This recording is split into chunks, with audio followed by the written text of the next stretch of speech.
Infirm opinion. Prologue. 35 years ago, I really thought I knew something about turkeys, and not only did I understand them, I was perfectly willing to tell you anything you wanted to know about them.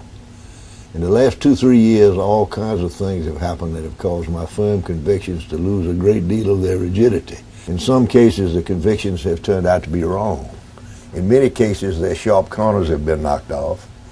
All sorts of facts that are new and strange have come floating to the surface, and many of these rock-solid opinions of bygone years have become decidedly sick and unhealthy, which is the reason for the title of this book.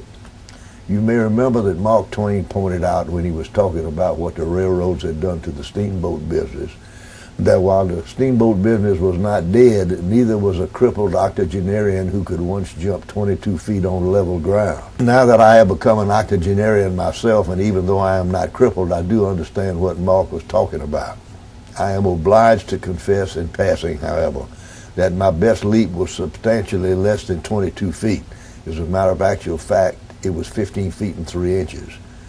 The reason I am able to be specific about the matter is that there is among my very sparse collection of athletic decorations and awards a tarnished pin signifying that I placed second in jumping that distance during a schoolboy track meet in 1939. In those olden, politically incorrect days, the event in which I completed was called the broad jump. Today, of course, considering the clearly gender-insensitive aura around the first word, and the suspiciously inherent sexual connotations brought to mind by the coupling of both words, the purity police have decreed that the event be called the long jump. I am sure you can immediately perceive just how much better off we all are under the new terminology. I wish I could. My understanding of the actions of turkeys has undergone a similar change.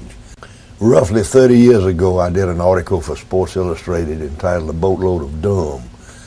The magazine at that time still occasionally ran an article about what has come to be called the blood sports. And while most of the staff who work on Sports Illustrated continue to eat hamburgers and wear leather shoes, they no longer publish such material. The purity police strike again. The article tells a story of how 10 years earlier, 2 close friends and myself ran the 6-mile length of the Alabama River cutoff late one afternoon in the gathering darkness. Ran it in an open skiff at excessive speeds while under the influence of alcohol, sheltered by nothing but the iron confidence of the very young in their own immortality. Near the conclusion of the tale, I mentioned that we made it all the way, but that at about the midpoint of the cutoff, it came to me just what a collection of damned fools the 3 of us were, and that at the end of the trip, a third less stupidity came out of the boat that had gone into it when we started. I was completely in error as to the percentage of blame I assigned to each of the 3 passengers. 45 years after the fact, I have come to recognize that at least half of it belonged to me alone.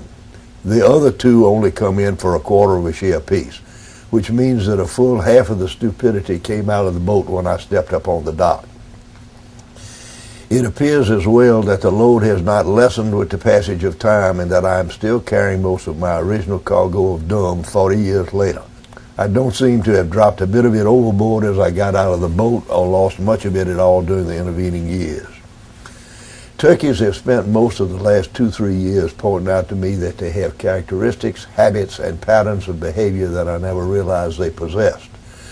While I may have improved somewhat from the position I occupied 70 years ago, when it was first pointed out to me that the noise I heard from across the river was a turkey gobbling, not a dog barking, the last 2-3 years seem to have been downhill all the way. The path across the first few years of the 21st century definitely has more rocks in it than the path did during the last few years of the 20th.